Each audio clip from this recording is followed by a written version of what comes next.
Ya, gue lagi di Los Angeles. Bukan untuk kesini. Ini mumpung lagi di LA, gue kesini. Gue kesini untuk sesuatu yang lain. Tapi sebelumnya mari kita buka. Selamat datang di .id Weekly Vlog.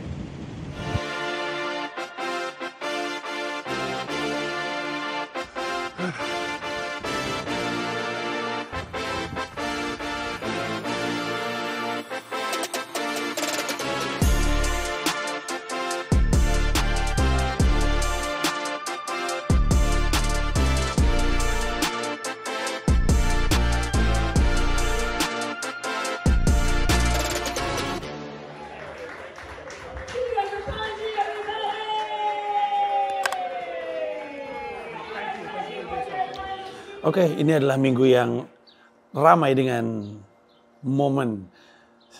Sebenarnya momennya cuma dua sih yang gede. Cuman dua momen ini penuh dengan keramaian. Di minggu ini gua nggak open mic karena nggak keburu, nggak ada waktunya. Karena juga ini ada beberapa meeting menuju ke libur Lebaran. Kan di Comika itu liburnya mulai tanggal 27 apa 28. Apa 27 hari terakhir, apa 27 mulai libur, gue lupa. Tapi akhirnya ada beberapa meeting yang dipepetin, dan jadinya meetingnya malam di sini pagi Indonesia. Akhirnya nggak bisa. Dan karena gue mesti keluar kota, yaitu pada hari Rabu ke hari Kamis gue ke Los Angeles. Tapi minggu ini atau episode ini juga seru karena hari minggunya adalah Idul Fitri, yang menjadi Idul Fitri ketiga, Lebaran ketiga yang kami rayakan di New York. Kayak Bang Toib. Pada nyari Bang Toib di New York bersama dengan keluarganya. 3 kali puasa, 3 kali Lebaran. Lebaran 2023, 2024, 2025 dirayakan di New York City. Kenapa nggak balik, nggak mudik? Karena bukan periode libur panjang. Di sini kan libur panjangnya di bulan Juni akhir sampai September awal. Sisanya kalaupun ada libur tuh libur seminggu tuh biasanya seasonal break gitu ya, spring break seminggu, terus fall break seminggu, winter break seminggu. Walaupun winter break yang kemarin agak lebih panjang, 10 hari. Jadi ya karena bukan libur panjang, ya nggak mudik deh. Nah tapi mari kita mulai dari hari Senin. Kayaknya lari pun enggak gue kemarin. Senin enggak ada apa-apa, Selasa enggak ada apa-apa. Rabu gue terbang. Rabu tuh gue terbang ke Los Angeles untuk 2 hal. Gue mau meeting ketemu dengan Pak Manoj, dan kebetulan Pak Manojnya juga lagi premier film Pabrik Gula di Los Angeles. Meeting gue sama Pak Manoj itu harusnya dilakukan waktu kemarin gue di Jakarta, tapi beliau masuk rumah sakit karena kecapean kelihatannya. Akhirnya nggak jadi. Terus pas gue kesini gue bilang sama asistennya, Pak Manoj kan sering banget ke LA, kabarin ya kalau ke LA nanti gue samperin dari New York ke LA, mumpung dekat. Walaupun nggak dekat juga sih, 6 jam. Terus dapat informasi Pak Manoj lagi ke LA karena mau premier Pabrik Gula. Gue putuskan yaudah kalau gitu gue berangkat ke sana. Gue berangkat tuh hari Rabu. Gue berangkat gue lupa pesawatnya jam 10 atau jam 11. Terus kalau terbang ke sana 5 jam, kalau baliknya 6 jam. Jaraknya jauh. Jarak antara Jakarta ke Jayapura itu sama dengan jarak antara New York ke LA, 6 jam. Makanya gue selalu bilang, ini kebanyakan orang yang nanya-nanya pernah ketemu Agnes Monica, pernah ketemu Uya Kuya. Ini kayaknya nggak ada gambaran Amerika seperti apa. Bang Panji sekarang di Amerika ya. Pernah ketemu Uya nggak? Lah Uya kan tinggalnya di LA, gue tinggalnya di Jakarta. Itu ibarat ada orang tinggalnya di Jayapura gitu. Terus ditanya sama orang, oh lu tinggal di Indonesia? Pernah ketemu Raditya Dika nggak? Wah, gue tinggal di Jayapura. Raditya Dika di Jakarta. Dia mah juga nggak ada niat tuh pergi ke Jayapura kali. Kebayang maksud gue, orang di Indonesia tuh banyak nggak ada bayangan betapa Amerika tuh nggak cuma satu kota gitu. Nah, gue terbang ke sana, gue nyampe sana siang. Dan langsung bertemu dengan Yafi Virus, si anak LA. Yo, What's up? Yafi anak LA. Selamat datang loh dia.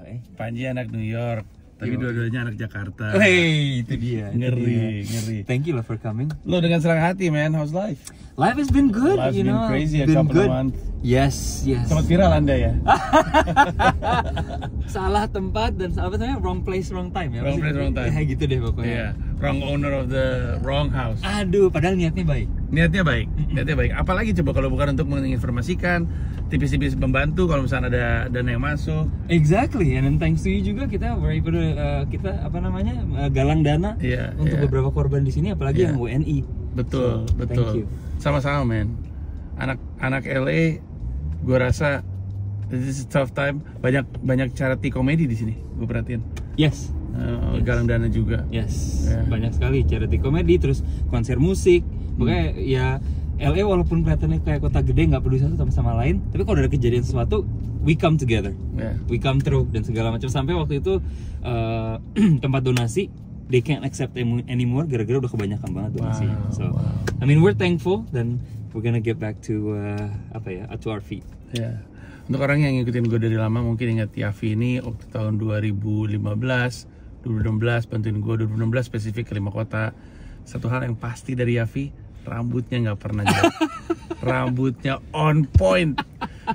Selalu bawa hair dryer sendiri, Yafi. Itu dia. Dia punya YouTube channel namanya Anak LA. Sedikit konteks, gue kenal sama Yafi udah dari lama. Bahkan lebih tepatnya 10 tahun yang lalu. Di tahun 2015 gue pertama kali ketemu sama Yafi waktu Mesake Bangsaku World Tour ke LA dan ke SF. Yafi yang bantuin di Los Angeles bersama dengan Mbak Endah. Terus tahun 2016 gue ke Amerika lagi untuk tur ke 6 kota kalau nggak salah. SF, LA, DC, Boston, Chicago, sama Philadelphia. 6 kota. Nah si Yafi ini jadi semacam LO ya, panitia yang ikut keliling-keliling Amerika ke 6 kota tersebut. Karena gue buat tim, tapi kan dia istilahnya warlock. Walaupun dia orang Indonesia, tapi dia warga lokal. Warga lokal, sehingga dia lebih ngerti selahnya lah. Soal kereta lah, transportasi, dia ngerti segala macam. Ya udah kalau gitu, ditemenin. Nah, jadi selalu kontak setelah itu. Apalagi sekarang, dia punya YouTube channel namanya Anak LA. Dijemput sama dia, ngobrol-ngobrol. Dia kan punya konten YouTube soal LA. Jadi dia juga mungkin secara instinktif dia suka jelasin, "Oh, ini tuh tempat ini, ini tuh tempat itu," gitu. Kayak ada sekali waktu Biggie Smalls ditembaknya di sini nih gitu. Oh iya gitu. Terus langsung bentar gue keluarin handphone gue untuk ambil momen tersebut. Oke, itu adalah intersection Biggie kena tembak. This very intersection, Wilshire and Fairfax. Gak ada ini ya, gak ada kayak memorial gitu. He's not from here, homie. Iya. He's not from here.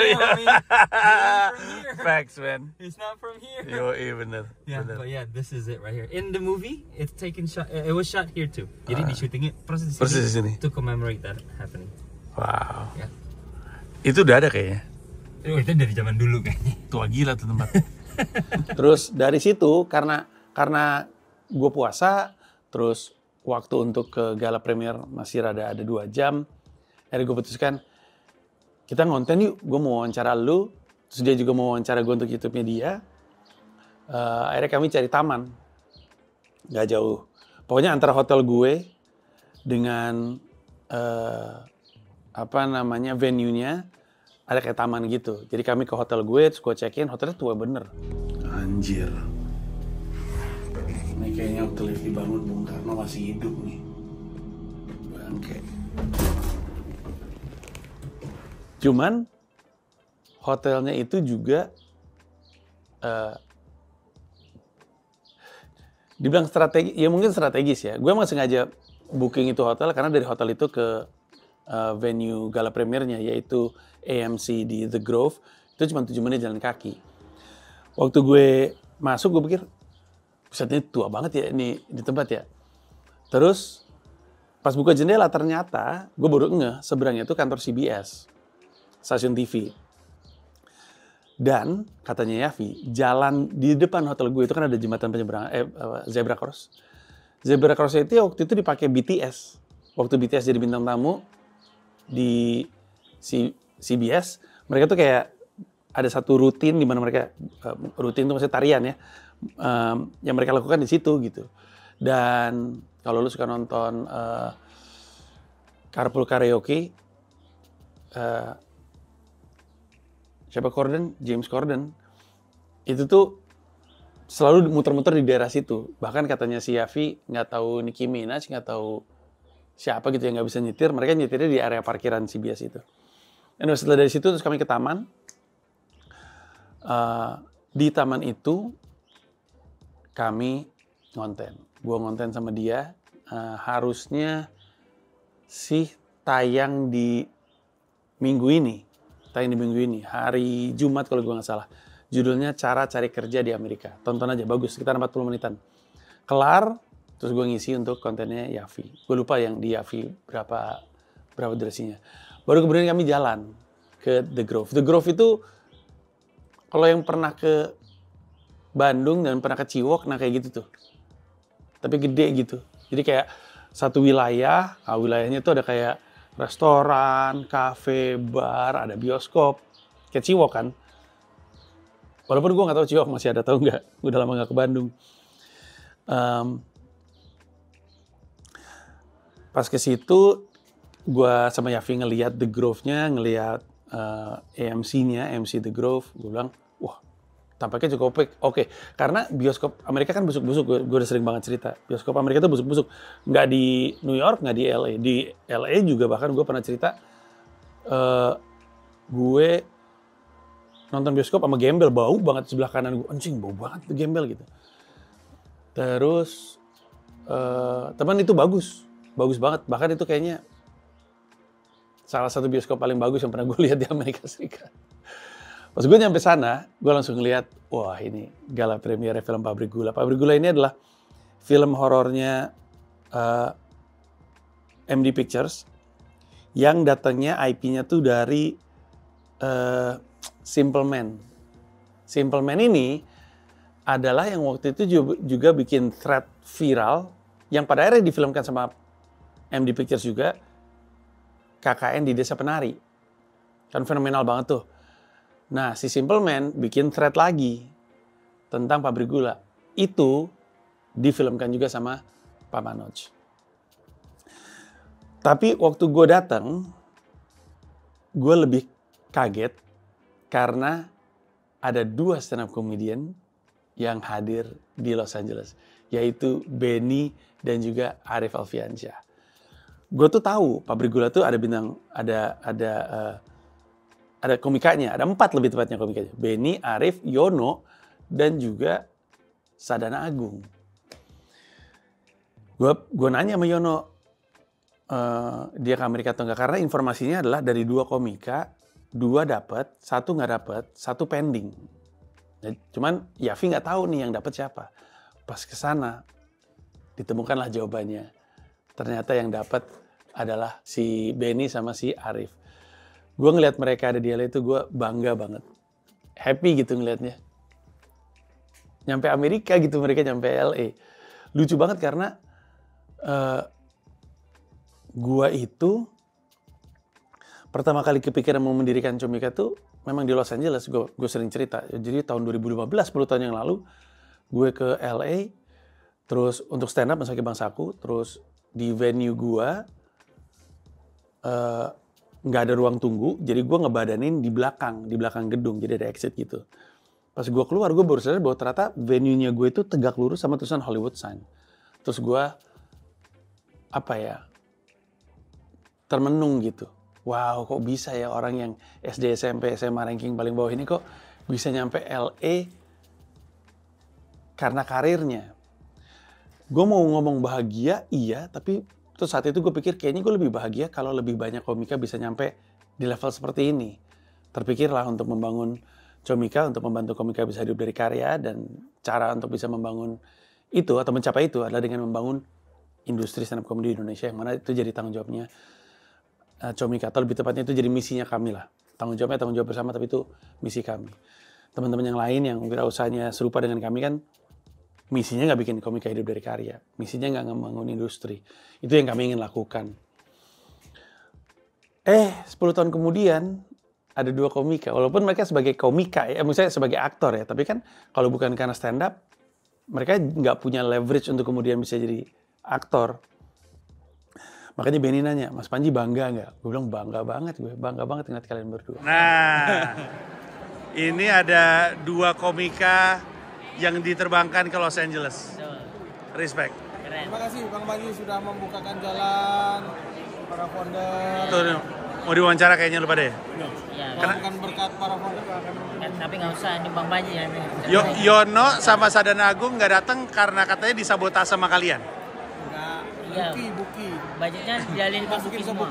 Oh gitu. Nanti kita tanya Buki. Habis gue pikir katanya, gue dengar informasi komika yang boleh KL itu cuma kalian berdua, Yono sama Sadana Agung nggak boleh. Memang Karena kita tampangnya yang lolos internasional ya Bang. yang boleh banget tuh kayaknya. Oh jadi visa diukur dari tampang.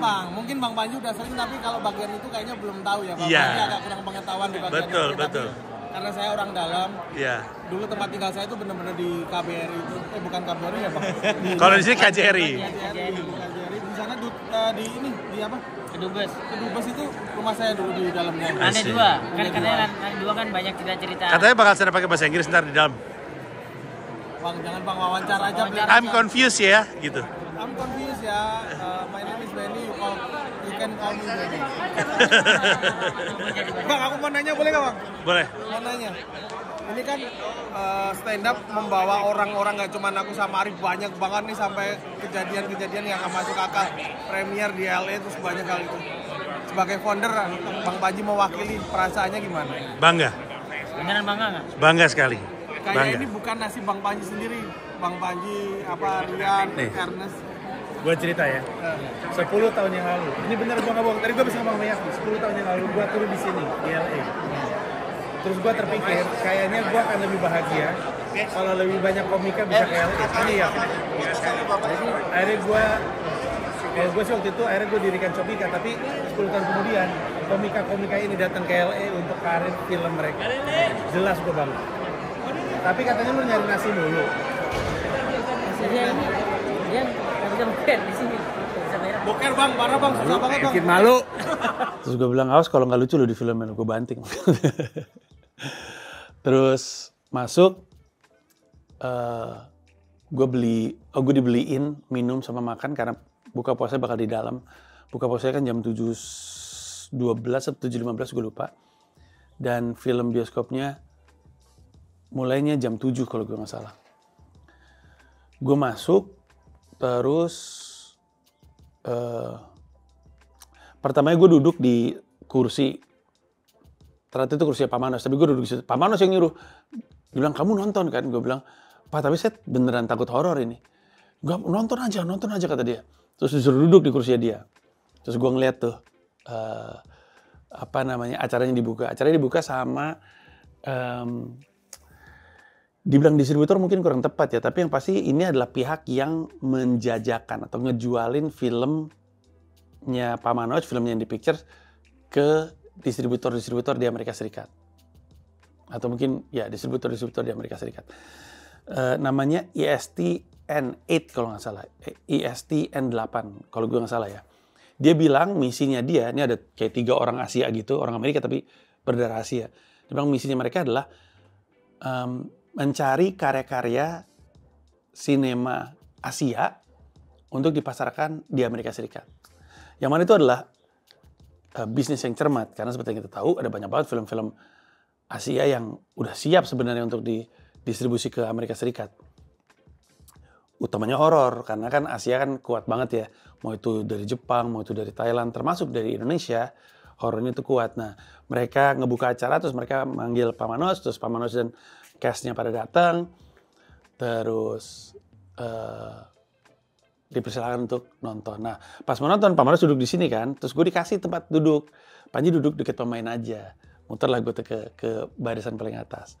Pemain duduk 1 row di depan. Semua, kan pemainnya yang datang siapa aja. ada 3 selain 2 stand comedian itu. Erika Carlina salah satunya. 2 lagi gue baru kenalan di situ. Dan saya lupa namanya, mohon maaf. Terus mereka semua satu baris, gue di belakangnya. Nah, barisan gue 1 baris kosong. Cuman gue doang. Di belakang penuh. Jadi ini penuh.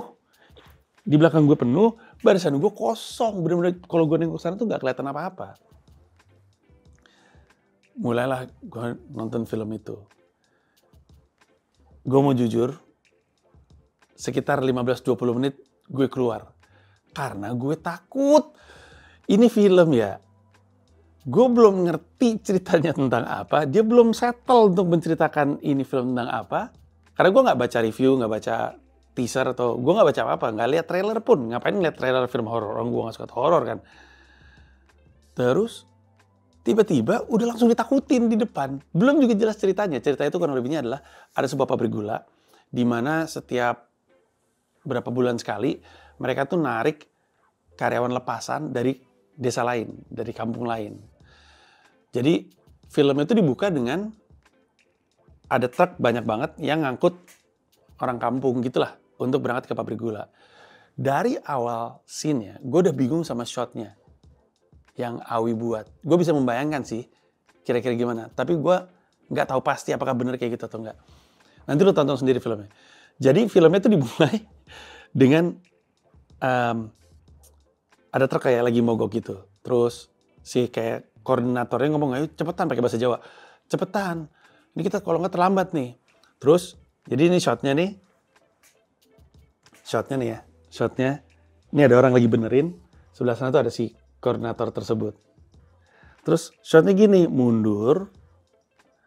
Terus geser ke sini nih, ngikutin si koordinatornya. Geser.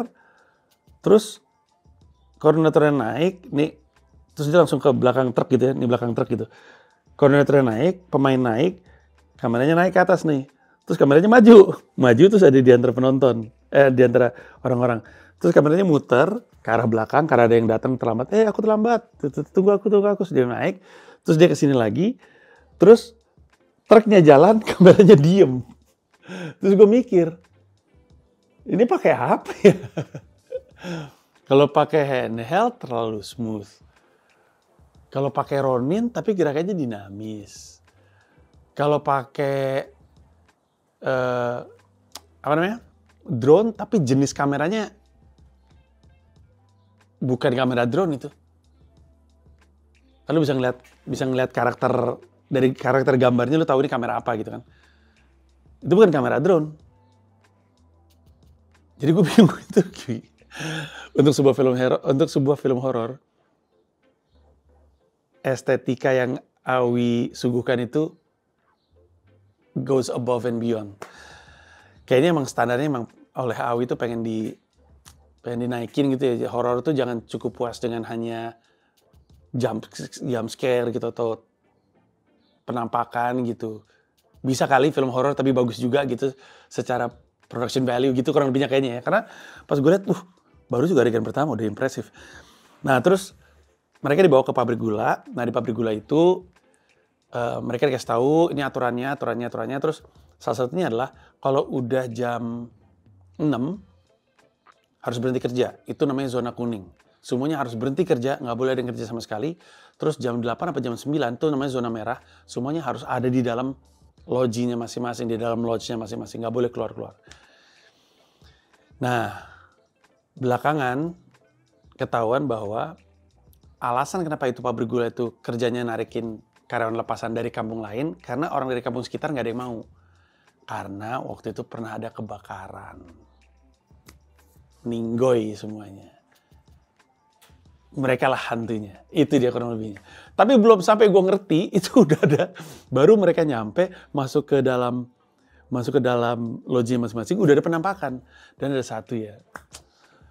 Gue itu kan bukannya gue percaya hantu, gue kan muslim, gue mah percayanya jin, ya. Tapi gue percaya sama hal-hal gaib. Gue sering cerita soal pengalaman gue terkait hal-hal gaib. Gue tuh percaya juga sama Allah Subhanahu Wa Taala. Cuman gue tuh kalau ngeliat film horor, ngeliat sebuah adegan Dan adegannya itu dekat dengan keseharian gue tuh jadi khawatir. Bukan takut, khawatir. Kalau itu kejadian juga, ibarat kata nih, kalau misalkan ada film horor, terus hantunya tuh muncul di jendela. Gue jadi malas tuh ngeliat jendela tuh. Sampai gue lupa beberapa hari gitu. Kalau misalnya ada film horor, hantunya muncul di cermin, gue malas tuh ngeliat cermin. Makanya waktu itu di Komodo Bendo gue ceritakan soal film horor yang judulnya Makmum. Hantunya muncul ketika lagi sholat. Makanya gue jadi gak rajin sholat. Bercanda saja itu, bercanda. Nah, di sini, di beberapa menit pertama, ada satu bagian yang pas gue lihat, mati gue di Indonesia banyak banget kayak begini, gue malas ngeliatnya. Jadi ada adegan, salah satu karakternya ke dapur, terus musiknya udah mulai musik menakutkan gitu kan, kata gue, anjing, mau ada hantu nih. Terus ada bunyi kretak. Persis kayak di rumahnya Radit waktu itu tuh, zaman dulu, ada lama lah, lu cari aja sendiri waktu gue main ke rumah Radit. Kretak gitu. Terus mulai deg-degan kan, apaan nih? Terus si karakternya nengok ke atas. Lo tau gak, kadang-kadang di langit-langit kan suka ada yang bolong. Tau gak? Suka ada yang bolong aja gitu, gelap gitu. Pas kameranya ngeliat ke atas, gue langsung, aduh anjing, jangan sampai ada setan muncul dari situ. Gak muncul sih, tapi suaranya dari situ. Terus kameranya kayak nge-zoomin gitu ke atas. Terus aduh anjing, di Indonesia banyak banget yang kayak gitu. Lo tau kan, atap bolong gitu. Anjing lah. Abis itu ada adegan munculnya hantu di kamar mandi. Padahal kamar mandi mirip kayak kamar mandi kosan gue di Bandung lagi. Ada hantu di kamar mandi. Terus hantu yang muncul pas mau sholat. Adalah nanti lu tonton sendiri. Aduh kata gue, ya Allah. Gue inget banget ada satu momen pas muncul hantunya. Gue bilang, oke cukup. Mending gue keluar karena gue saat itu juga terganggu sama dua hal yang ada di kepala gue. Hantunya di film itu tuh, terutama di 15 menit, 20 menit pertama, itu tuh munculnya selalu tiba-tiba gitu. Gue tuh sambil nonton horor itu, gue nengok ke samping, ya Allah gelap banget lah gitu. Itu kalau ada satu adegan ya, anjing banget di film. Ada satu adegan. Ini moga-moga ini gak spoiler ya. Gimana ceritanya? Lu pernah ngeliat hantu lari gak? Anjing, nakutin banget ya Allah. Hantu bisa lari guys. Gila nakutin banget. Gue takut pas gue nengok sini tuh, wung gitu. Aduh ya Allah, gue takut banget. Terus gue ingat, itu pertama. Yang kedua gue ingat, hotel gue tua. Kata gue, udahlah gue keluar aja, ngapain sih? What am I trying to prove gitu? Udahlah gue keluar aja, gue keluar pas lagi gelap kan. Wah lagi gelap nih, gue keluar gak ada yang keliat. Pas gue melintas, kan gue turun terus melintas exit di sini. Pas gue melintas, adegannya siang, terang. Aduh, malu banget deh gue. Nah udah, karena tadi waktu gue buka cuma minum air sama makan chip gitu, gue keluar makan lagi. Akhirnya gue makan sama Yafi sama Mbak Enda. Setelah makan, karena film belum selesai, gue janjian sama seseorang. Nah, orang ini juga orang yang sangat penting dalam hidup gue, terutama di bagian basketnya. Pertama kali gue nonton basket Liga Profesional live itu di Hall A Senayan. Gue masih SMP kalau gue nggak salah. Kakak gue saat itu pacaran sama orang yang gila banget basket. Dan sedikit banyak pada masa itu pacarnya kakak gue itu gue jadiin abang-abangan gue. Karena dia senang main basket, gue juga main basket, dia juga ngajak gue. He's a very sweet and kind guy. Agak rough on the edges gitu ya, agak keras orangnya. Tapi gue sering main basket sama dia. Terus dia ngajak gue nonton. Dia ngajak kakak gue nonton. Dia menonton. Ngajak kakak gue. Ngajak gue sama adik gue kalau nggak salah. Apa gue doang ya, gue lupa. Nonton lah. Ternyata pertandingan itu adalah final Kobatama. Kobatama tuh IBL-nya zaman dulu, tahun 90-an. Ini mungkin tahun 93, 94, atau 94, 95. Apa 92, 93, sekitar segitulah. Pertandingannya adalah Hatex lawan Aspak. Nah, gue nonton itu pertandingan. Dan Itu zaman Aspak ada Bobby Parks tuh. Tapi gue lupa di Hatex tuh Wayman Strickland atau Wayman Strickland tuh di Panasia ya. Gue lupa deh. Tapi gue nonton. Sejujurnya gue gak inget sih ini gue nonton Hatex atau nonton Panasia. Tapi kayaknya nonton Hatex deh. Satu gor tuh in favor sama Aspak. Gue kan selalu mengafiliasi diri gue sama underdog gitu. Tapi di situ gue ngeliat seorang pemain basket yang sampai dengan hari ini masih gue kagumi. Namanya Thomas Teddy Kurniadi, TK7. Orang Indonesia pertama yang gue ngeliat bisa slam dunk, Thomas Teddy. Sejak itu gue mengagumi dia. 4 tahun kemudian, gue lulus SMA, masuk Fakultas Seni Rupa dan Desain ITB, dan mengetahui fakta bahwa ternyata Thomas Teddy itu anak seni rupa ITB juga. DKV, desain grafis. Sekarang gue follow-followan sama dia di Instagram. Nah,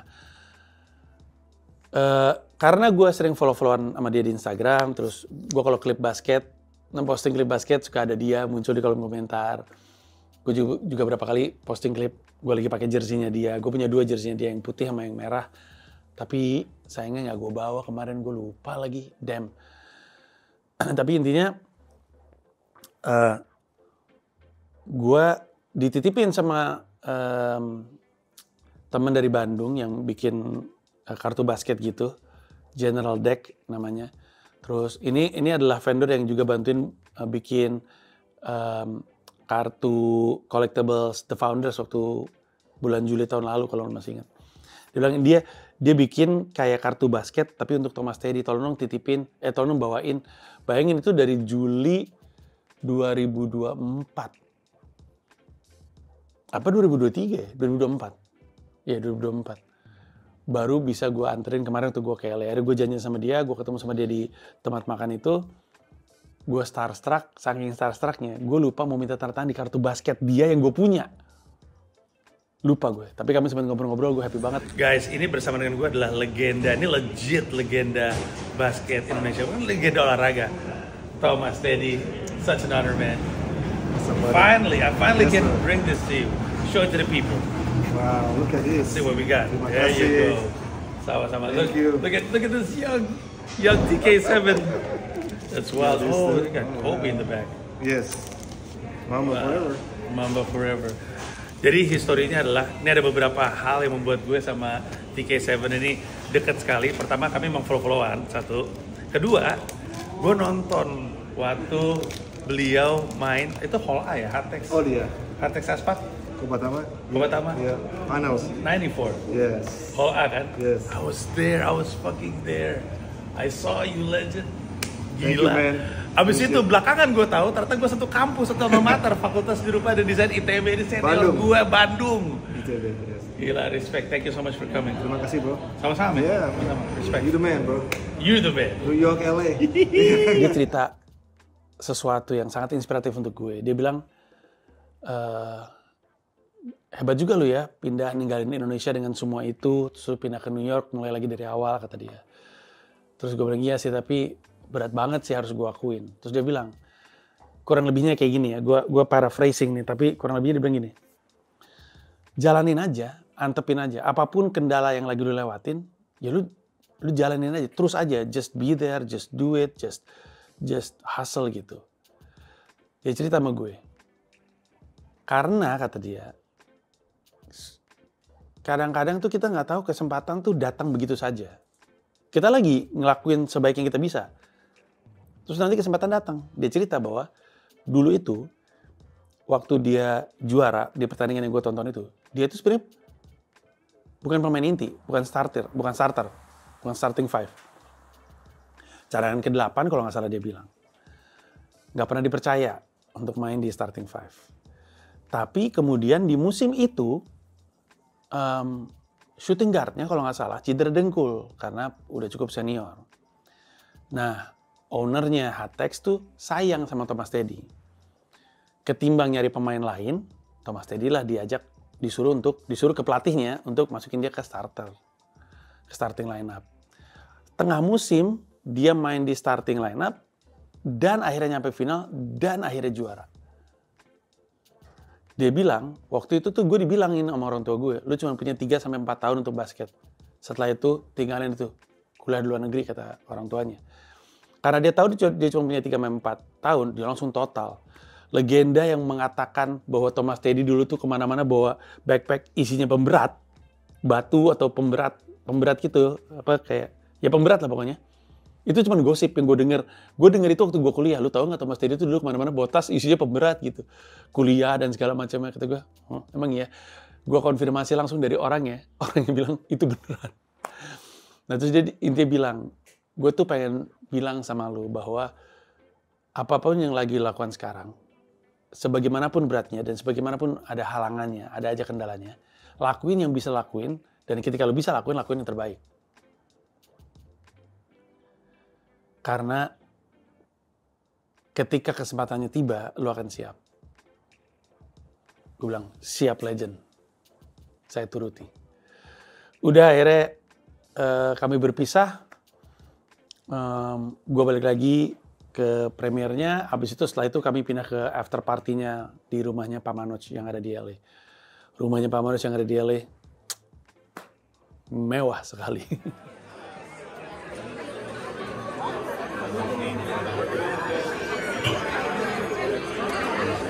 Oh, gue aminin nggak? Amin. Amin ya? Amin. Amin. Ntar kalau main kesini nginep tempat gue ya. Asli, amin. Check out the view, yo. Udah hari Kamis pagi, gue akhirnya meeting sama Pak Manoj. Terus setelah itu, gue menyempatkan diri karena masih ada waktu antara gue meeting dengan gue pulang. Gue pulang jam 2. Akhirnya gue memutuskan untuk ada museum baru di LA, yaitu Academy Museum of Motion Motion Picture. Intinya museum tentang film. Dan menarik, cuman gue nggak punya waktu lama, gue cuma masuk, terus ngelihat kayak ada satu tempat duduk orang bisa ngelihat soal history Oscar gitu.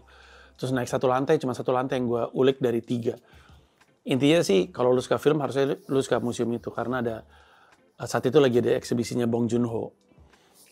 Intinya di semua area tuh ada yang tentang kostum, ada yang tentang storyboard, ada yang tentang teknologi di film, ada yang tentang peran perempuan di film, ada asimilasi kultur dalam film, ada display piala-piala dari masa ke masa, dari pialanya siapa tuh yang menang Oscar sebagai aktor terbaik karena Everything Everywhere All at Once. Aduh gue lupa yang Mom, I just won an Oscar gitu, dari piala itu sampai piala pertama. Terus udah habis itu gue cabut, gue ke bandara, gue pulang. Kamis malam gue nyampe, 6 jam terbangnya. Terus Jumat gue nggak ngapa-ngapain, Sabtu gue nggak ngapa-ngapain, Minggu Lebaran.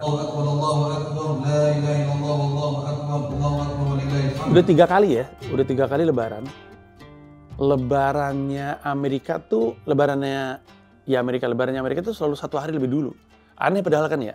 Kan New York kan atau Amerika kan di belakangnya Indonesia. Kayak New York 12 jam di belakangnya Jakarta gitu. Harusnya kan Jakarta duluan ya, baru kita, baru New York. Tapi 3 tahun gue Lebaran itu selalu kita duluan, baru Jakarta. Masak dulu.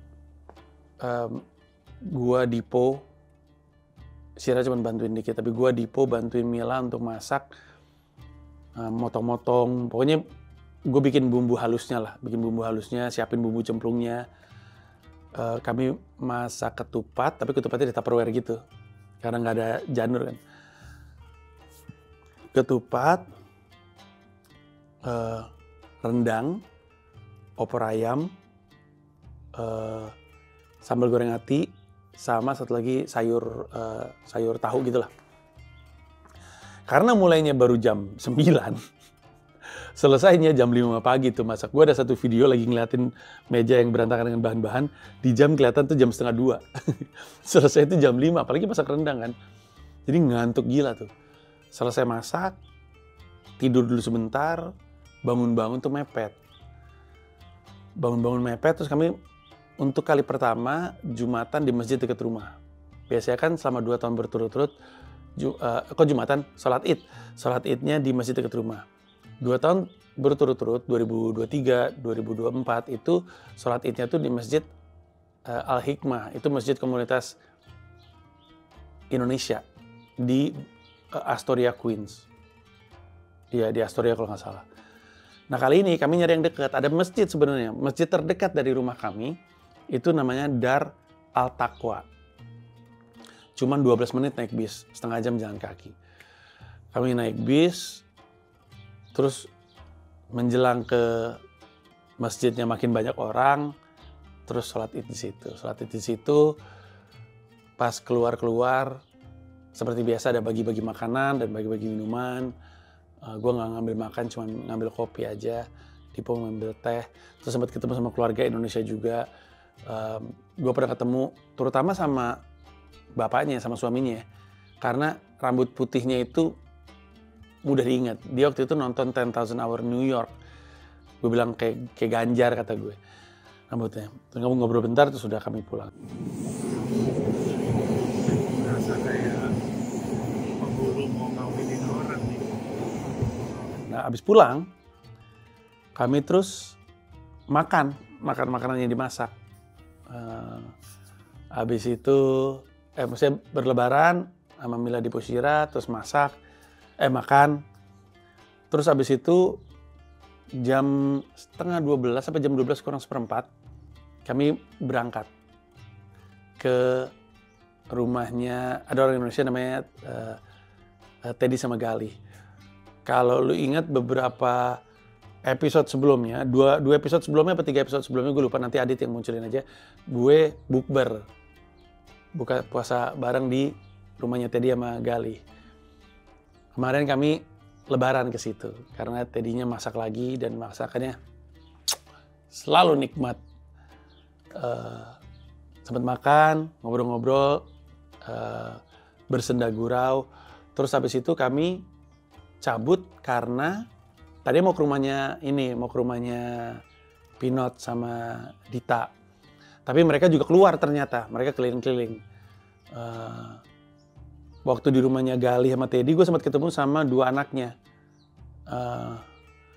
Tapi maminya nggak ada, sama anak satu lagi.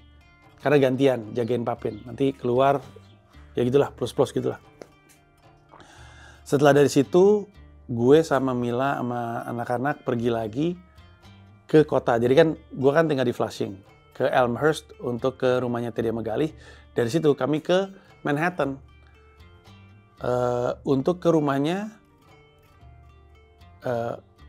Khalil dan Irma. Pasangan suami istri ini udah jadi teman keluarga sejak mereka tadi tinggalnya di Bayside, nggak jauh dari sini. Ada juga salah satu episode tadi weekly vlog di mana gue sholat Idul Adha sama mereka, sama Angan anaknya di masjid, ada lagi masjid Afgan kalau nggak salah, daerah mana gitu, dekat-dekat Bayside. Nah mereka pindah 5 bulan yang lalu dari Bayside, mereka pindah ke Manhattan karena anaknya sekolahnya biar lebih dekat ke sekolah anaknya, sekolahnya Angan. Sehari kami bertamu di sana. Nyampe sana dikasih tahu yang masak Khalil, kata gue boleh juga nih makan masakan vokalis Efek Rumah Kaca, kata gue. Terus gue makan enak lagi, gokil. Terus gue suka sama rumahnya artsy. Dan abis itu datang seorang teman lama, yaitu Saprila. Penonton Dota di Weekly Vlog sudah kenal Saprila. Dia orang Indonesia, anak stand up Indo Solo yang kuliah ke SVA, ngambil S2, terus open mic berapa kali sama gue. Sapril datang. Jadi kita makan rame-rame sama Saprila, sama semuanya. Habis itu foto-foto. Habis itu pulang, tepar. Langsung tidur. Karena capek. Dan itulah minggu ini, episode ini di .id Weekly Vlog. Episode berikutnya harusnya gue lebih sering open mic. Jadi kita lihat aja seperti apa di episode selanjutnya. Terima kasih banyak. Bye-bye.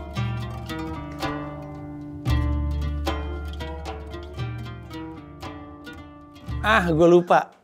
Sekarang waktunya sisipan CEO baper. By the way, di episode minggu lalu ada satu lagi nggak lu sisipin, dimarahin sama orang. Oke. Sekarang saatnya kita bacain pertanyaan dari penonton .id Weekly Vlog kepada gue sebagai CEO Comika. Karena tiap episode gue mau bacain 3 pertanyaan. Pertanyaan pertama dari Melana Umawan 6727. Ini angka-angka ini tuh angka apa sih? 6727? 6727. Bukan tanggal lahir nih. Dia bilang, mau tanya bang, cuma penasaran. Kalau memang situasi mengharuskan Bang Panji menjadi CEO, kenapa Bang Panji tidak jadi co-CEO aja seperti sebelumnya? Jadi kan tetap bisa berkarya di luar. Udah pernah gue bahas, Melana Utawa, bahwa pertama, formasi co-CEO itu membingungkan secara internal karena ada 2 matahari. Walaupun ada pembagian, waktu itu Toro ngurusinya apa, Panji ngurusinya apa, tetap aja ada tumpang tindih dan ada kebingungan. Karena waktu itu gue di Amerika Serikat, Toro di Jakarta, Toro punya meeting terpisah, gue ada meeting terpisah, ada meeting yang barengan juga, tapi kemudian waktu itu Mas Toro bilangnya begini, karena emang banyak departemen kan crossingan juga ya kerjanya ya. Jadi tidak efisien. Itu justru masa-masa yang berat untuk Comika karena ya gitulah, ada matahari kembar gitulah. Dan bukan masalah ego, masalah koordinasi aja. Kecuali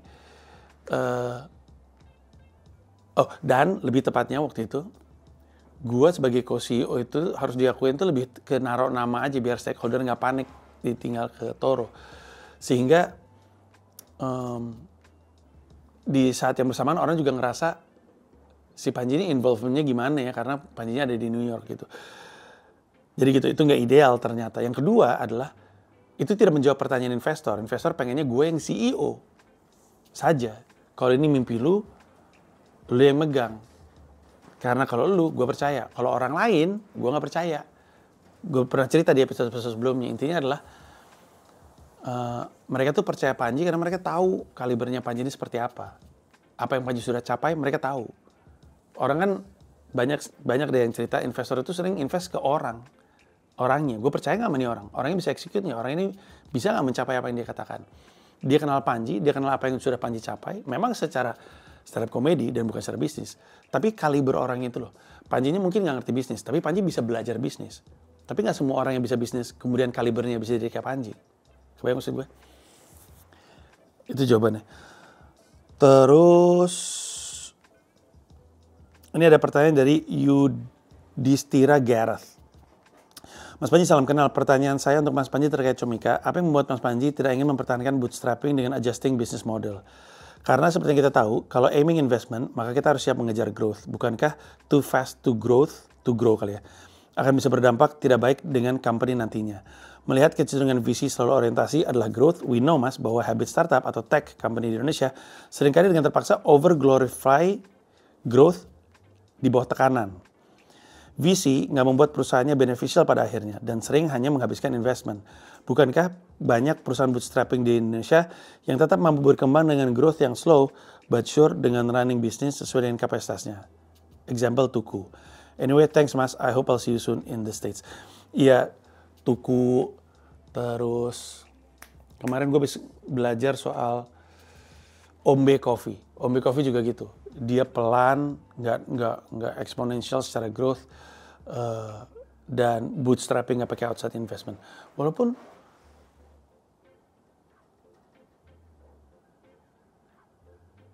itu gue nggak dapat outside investment ya. Kenapa gue ingetnya dapat ya?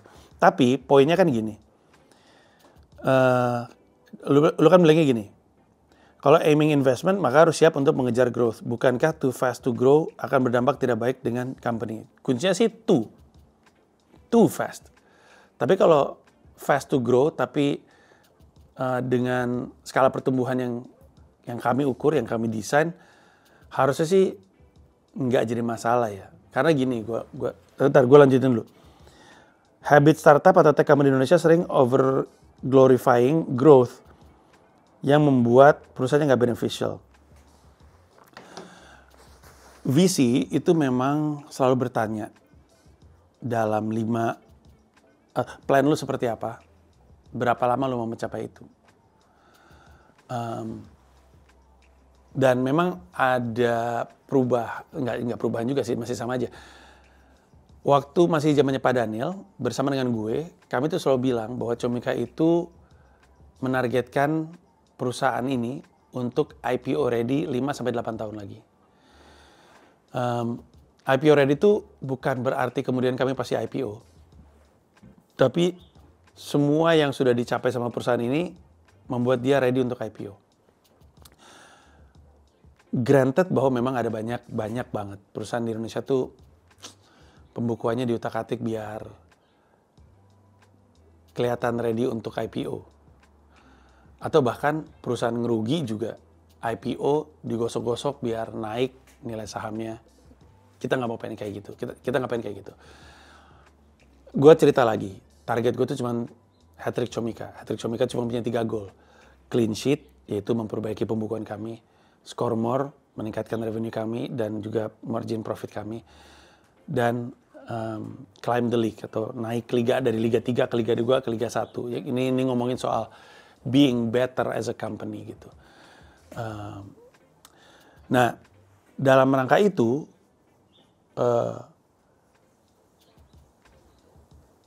investment yang kami butuhkan, harapan gue, akan datang pada akhirnya dengan kami climbing the league dari ketiga, kedua, ke 1.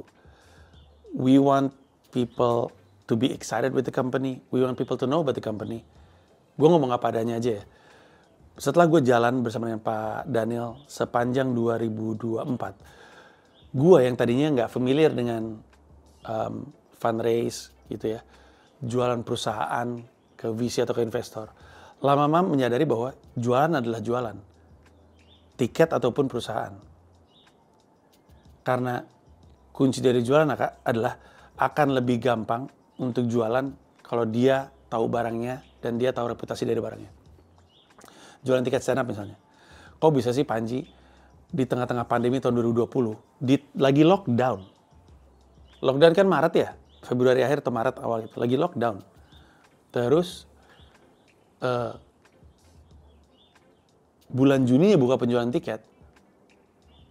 3.000 tiket terjual dalam 3 menit. Harganya sejutaan.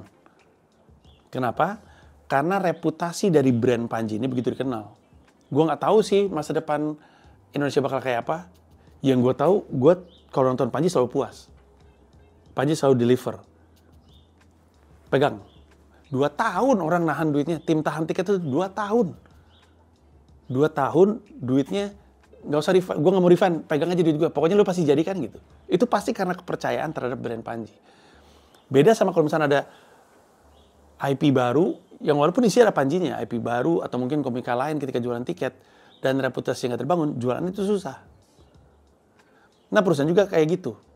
Kemarin waktu kami jalan fundraising, dari begitu banyak perusahaan, ada kebanyakan perusahaan masih harus dijelaskan Comika itu apa. Itu kan berarti ada PR dari sisi gua. Dari sisi gua, sebagai CEO sekarang, gue harus lebih mengenalkan Comika keluar dari stakeholder stand up comedy kasarnya. Kalau sekarang ya dari Aceh sampai Papua penonton stand up mah tahu pasti Comika, yakin gue penonton stand up. Tapi perusahaan ini harus punya reputasi di luar dari penonton stand up. Nah itu yang akan gue jalanin di tahun ini. Ketika kami udah siap, gue lagi setup perusahaan untuk siap menjadi perusahaan yang bisa melakukan apa yang jadi visi gue. Dan ketika itu terjadi, investor akan datang karena investor tahu kami siapa. Dengar, pernah pakai produk kami. Bahkan, dan ini doable karena 2-3 pihak yang kemarin kami samperin itu kenal kami. Ada yang berlangganan Comika ID, ada yang pernah nonton live streaming juga gitu. berarti ada yang mesti gue genjot gitulah dari sisi perusahaan. Dengan harapan mereka ngerti gue, mereka tahu gue, maksudnya tahu Comika, tahu Panji, dan tahu apa yang lagi kami berusaha untuk capai. Ketika gue ketemu sama dia tahu gue, dia tahu Comika, dia tahu apa yang lagi ingin kami lakukan. Kemudian gue bilang sama dia 5-8 tahun Comika akan IPO ready. Tentu mereka akan berharap growth, dan namanya juga investor kan dia naruh duit, sekian duit sama dengan sekian persen, harapannya 5-8 tahun lagi ini duit nilainya udah segini. Gitu kan, tadinya segini nih, jadinya segini karena valuasi dari perusahaannya naik gitu. Kalau dia mau jalan dengan apa yang gua desain dan gua strategikan untuk Comika, maka harusnya klop, nggak ada masalah. Beda kalau misalkan ini ada duit tapi 3 tahun harus jadi sesuatu. Nah itu baru tuh 3 tahun ya. Nggak mau gue 5-8 tahun kelamaan gitu. Terus akhirnya terus lu ngadi-ngadi gimana caranya biar duitnya investor ini terus jadi nilainya eksponensial gitu pertumbuhannya. Itu bukan jalan yang kami ingin. Jadi untuk sekarang dan gue ketemu sama investor-investor yang tahu dengan visi itu dan mau dengan visi itu. Ya berarti klop gitu. Gue tahu kok, baru setahun gue fundraising, gue tahu bagaimana perilaku dari VC atau karakteristik dari VC. Karena gue juga punya mentor di bidang beginian. Oke, moga-moga kejawab ya.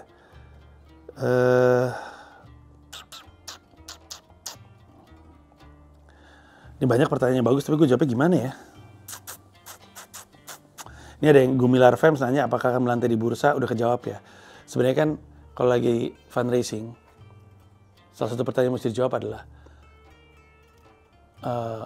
mau diakuisisi atau mau IPO, itu dua jalan yang berbeda. Kalau gue sih lebih prefer yang IPO.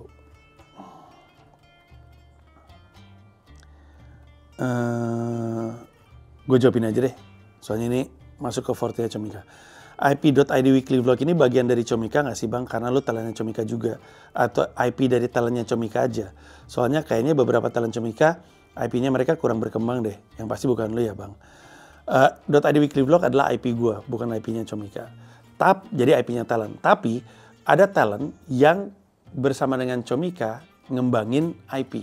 Contoh Pachinko. Pachinko tuh IP kolaborasi antara Barry Erwin dan Comika. Artinya ada pemodalan yang turun dari Comika untuk Pachinko. Tahun ini rencananya, dan gue udah ngobrol sama satu tim, satu talent sama manajemen, kami habis meeting, semuanya pada kasih tahu IP-nya mereka masing-masing, pada cerita IP-nya masing-masing. Habis itu kita sama-sama nih, gue, Abdur, Denny Beler, Bari, Alma, dan Dwik, sama-sama diskusi di antara semua IP kami, dan ada beberapa yang punya 2, ada yang punya 3 IP, di antara semua IP kami.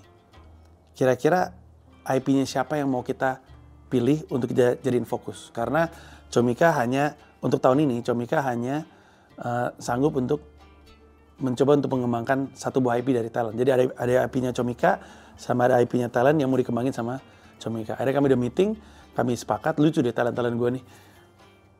Walaupun mereka juga punya IP, dan mereka juga tahu mereka pasti akan diuntungkan dengan IP mereka ikut dikerjain bareng sama Comika.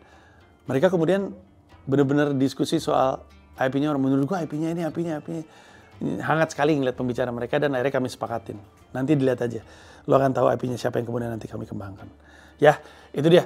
3 pertanyaan sudah terjawab. Silakan nanya pertanyaan terkait Comika. Gue akan jawab 3 di episode selanjutnya. Thank you. Bye.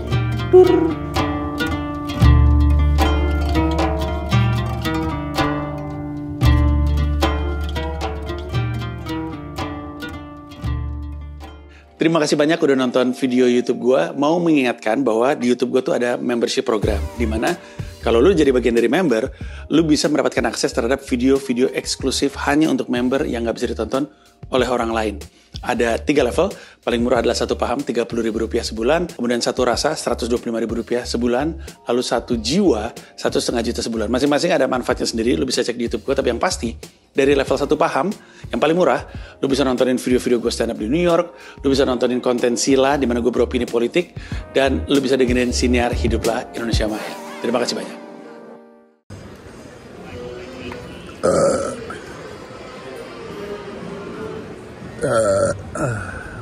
Jangan masuk.